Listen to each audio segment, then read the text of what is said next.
Bonjour et bienvenue à la 4e vidéo du chapitre puissance du programme de 4e. Dans cette vidéo, nous allons voir les lois de puissance.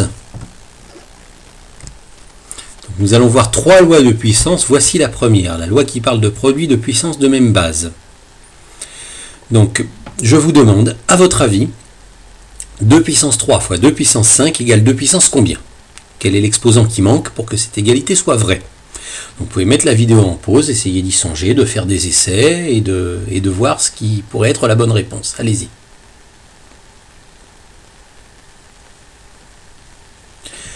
Bien, alors si on a un doute, on peut revenir à la définition. Qu'est-ce que ça veut dire 2 puissance 3? 2 puissance 3, c'est 2 fois 2 fois 2, et que le 2 revienne 3 fois dans la multiplication. Donc remplaçons 2 puissance 3 par 2 fois 2 fois 2. Voilà, j'ai mis en vert pour qu'on reconnaisse. Et 2 puissance 5. Le multiplier en noir, je l'ai recopié après. Et le 2 puissance 5, qu'est-ce que ça veut dire 2 puissance 5 d'après la définition? 2 puissance 5, c'est 2 multiplié par lui-même, comme ça, autant de fois qu'il faut pour qu'il apparaisse 5 fois dans la multiplication. Donc 2 puissance 5, c'est 2 fois 2 fois 2 fois 2 fois 2.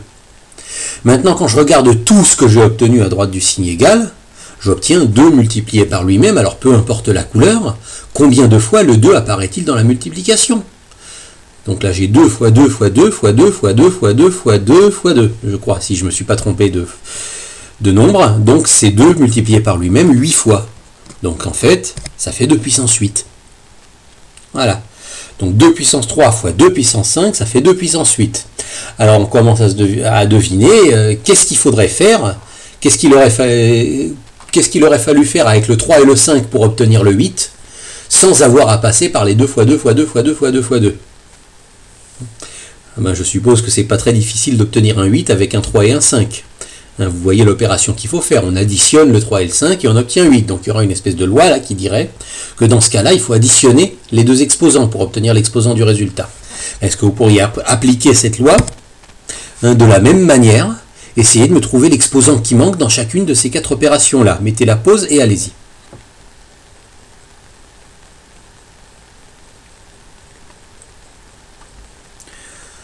Bien, alors 5 puissance 14 fois 5 puissance 10, on ne va pas s'amuser à écrire 5 fois 5 fois 5 fois 5 fois 5 fois 5 autant de fois qu'il le faut. Mais on imagine bien que, de même que le 8 c'est 3 plus 5, l'exposant qui nous manque là, ça va être 14 plus 10. 14 plus 10, ça va être 24. Et si on avait écrit un 5 fois 5 fois 5 fois 5 fois 5 fois 5 autant de fois qu'il le faut pour resimuler cette opération-là, eh bien on aurait 5 multiplié par lui-même apparaissant 24 fois. D'accord? Donc c'est bien 5 puissance 24. Et tant que c'est les mêmes bases, voilà, vous voyez, vous avez la même base, vous aviez dans l'exemple précédent la même base qui était 2, que l'on multipliait. Là, on multiplie la même base 5 et les exposants vont s'additionner, puisque les 5 qu'on va multiplier vont s'accumuler. Eh bien, les exposants vont s'additionner de la même manière s'ils sont négatifs. D'accord? Voilà. Donc, c'est pour ça qu'ici, on obtient moins 4 puissance moins 10, parce que le même moins 4... le moins 4 de la base va rester, et le puissance moins 10, c'est la somme de moins 3 et de moins 7. On fait la somme de moins 3 et de moins 7. Moins 3 moins 7, ça fait moins 10. Voilà, c'est la somme d'une somme de nombres relatifs cette fois. D'accord?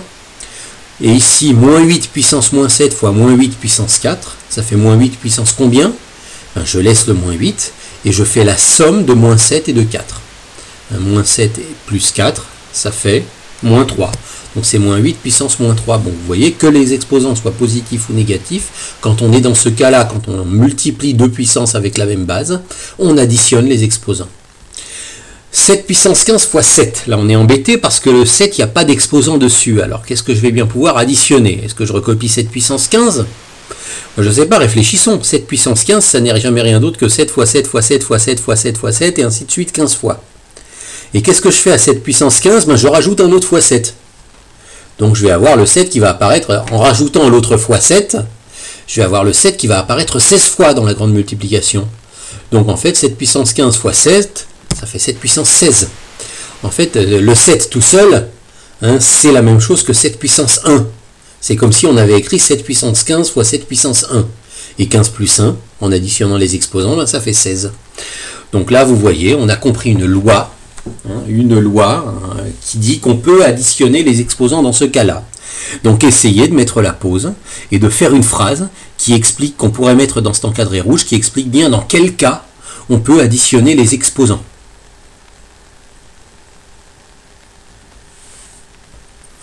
Eh bien, on peut additionner les exposants lorsque l'on multiplie deux puissances qui ont la même base. Hein, vous avez remarqué, dans chaque exemple, les deux puissances que l'on multiplie ont la même base. Lorsque l'on multiplie deux puissances de même base, on conserve la base, c'est-à-dire que la base reste la même. Et dans le résultat, 5 puissance 14 fois 5 puissance 10, la base du résultat c'est 5, 5 puissance 24. D'accord? On conserve la base et on additionne les exposants. Ça c'est la première loi de puissance, la loi de produit de puissance de même base. Nous allons voir une deuxième loi de puissance. Donc maintenant nous allons voir la deuxième loi de puissance, la loi de quotient de puissance de même base. Donc je vous pose la même question que précédemment. 5 puissance 8 divisé par 5 puissance 2, ça doit faire 5 puissance combien logiquement? Vous en avez une petite idée? Bien, si on n'a pas d'idée, on revient à la définition. Qu'est-ce que c'est que 5 puissance 8? C'est 5 fois 5 fois 5 fois 5 fois 5, comme ça 8 fois. Donc recopions, voilà, 5 puissance 8, c'est jamais que 5 fois 5 fois 5 fois 5 fois 5 fois 5 fois 5 fois 5.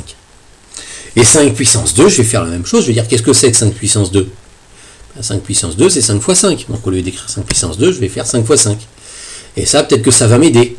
Quand j'ai une écriture comme ceci, qu'est-ce que je peux faire? J'ai une fraction avec des multiplications dedans. Qu'est-ce que je peux faire quand j'ai une fraction avec des multiplications? Je peux simplifier la fraction. C'est-à-dire qu'à chaque fois, je peux simplifier un des 5 du haut avec un 5 du bas. Seulement des 5 du bas, j'en ai que 2. Donc je vais simplifier comme ça. 2 5 du haut avec 2 5 du bas. Donc en bas, les dénominateurs vont disparaître. Il ne va plus rien me rester. Je ne vais plus avoir de dénominateur. En haut, combien va-t-il me rester de 5 que je n'ai pas barré? Il suffit de les compter. Il m'en reste 6.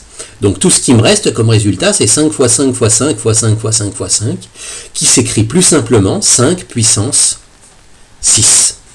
Donc en fait, 5 puissance 8 divisé par 5 puissance 2, ça fait 5 puissance 6. Donc on va essayer de généraliser ça.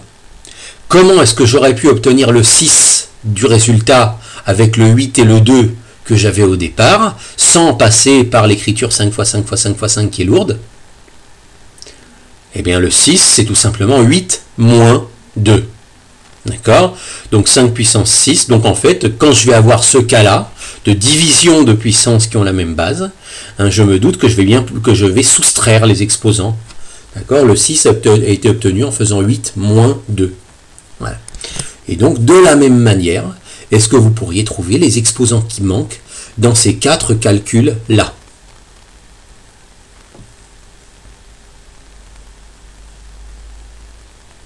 Bien, vérifions vos réponses.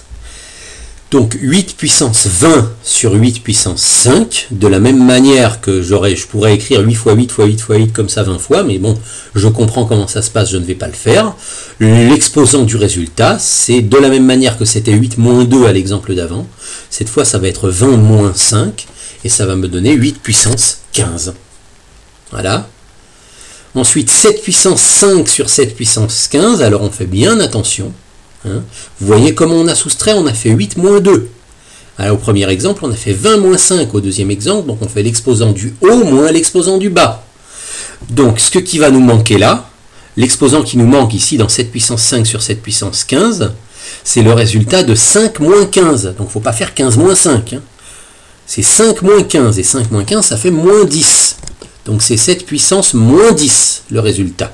7 puissance 15 sur 7 puissance 5, ça se fait 7 puissance moins 10. Attention, ne soustrayez pas à l'envers. Ensuite, moins 3 puissance 10 sur moins 3 puissance moins 2. Donc on se dit, de la même manière, on va soustraire les exposants. Donc on va soustraire 10 et moins 2. Attention, ça n'est pas 10 moins 2, c'est 10 moins 2. De la même manière qu'on avait 20 moins 5, cette fois on a 10 moins 2 comme exposant. Et donc là, on soustrait comme on soustrait des nombres relatifs. La soustraction, c'est l'addition de l'opposé.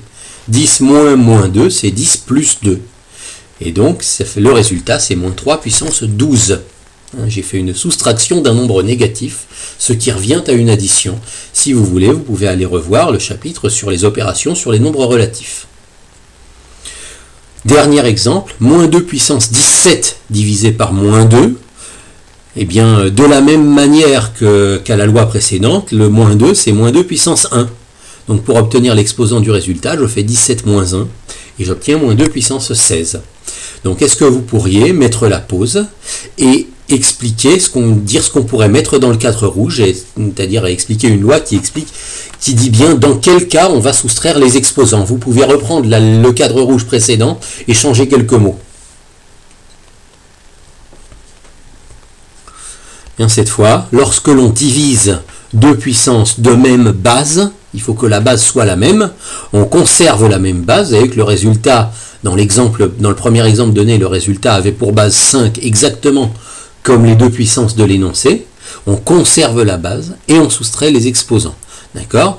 Mais si c'est de même base, si vous avez 5 puissance 8 sur 3 puissance 2, ça vous pouvez rien en faire.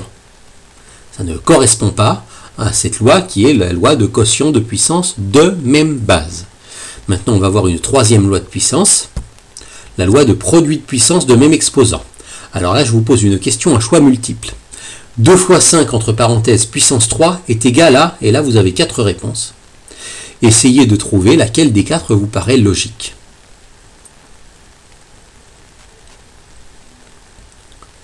Donc, quand on a un problème, on revient à la définition.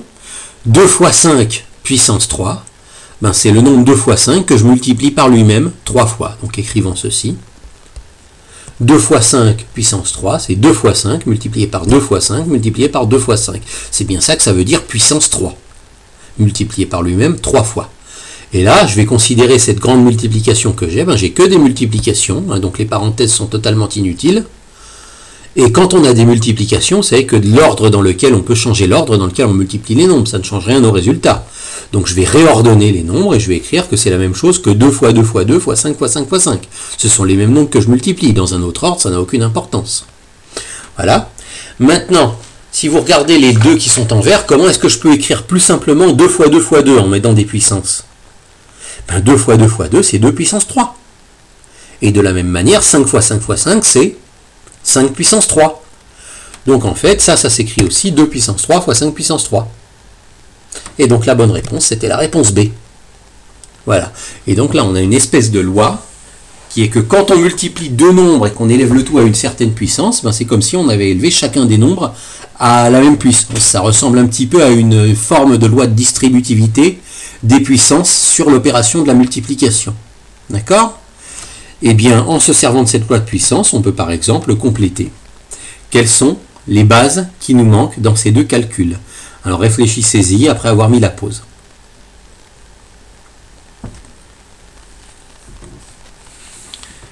De la même manière, 3 puissance 4 fois 6 puissance 4, c'est comme si on avait fait d'un coup 3 fois 6 et qu'on avait mis le tout à la puissance 4. Donc d'un coup 3 fois 6, on peut calculer, on peut mettre le résultat. 3 fois 6, ça fait 18. Donc 3 puissance 4 fois 6 puissance 4, c'est comme 3 fois 6 à la puissance 4, donc c'est comme 18 à la puissance 4. Deuxième calcul, 100 fois 8 puissance 2. Alors là, on est un petit peu embêté puisqu'on n'a pas la puissance 2. On ne peut pas faire 100 puissance 2 fois 8 puissance 2. Là, on aurait fait 8 fois 100, ça aurait fait 800 puissance 2. Mais là, il nous manque la puissance 2. Et c'est là qu'on se rend compte pourquoi j'avais dit que les carrés utiles sont à reconnaître. Parce que 100, c'est un carré que je reconnais. 100, c'est 10 au carré. Vous êtes bien d'accord? 100, c'est le résultat de 10 au carré. Donc à la place de 100, je peux aussi écrire 10 au carré. Donc 100 fois 8 puissance 2, je remplace 100 par 10 puissance 2, puisque c'est exactement la même chose. C'est 10 puissance 2 fois 8 puissance 2. Et là, je reviens à quelque chose qui ressemble à mon exemple d'avant. 10 puissance 2 fois 8 puissance 2, au lieu d'élever le 10 et le 8 séparément à la puissance 2, je peux les multiplier entre eux. Et le tout sera à la puissance 2. Donc 10 fois 8, ça fait 80. Donc ça, c'est 80 à la puissance 2. Voilà, une application de cette loi qui s'appelle produit de puissance de même exposant. Cette fois, c'est l'exposant qui est le même et c'est la base qui change. Donc, qu'est-ce qu'on pourrait écrire dans le cadre rouge pour décrire cette loi?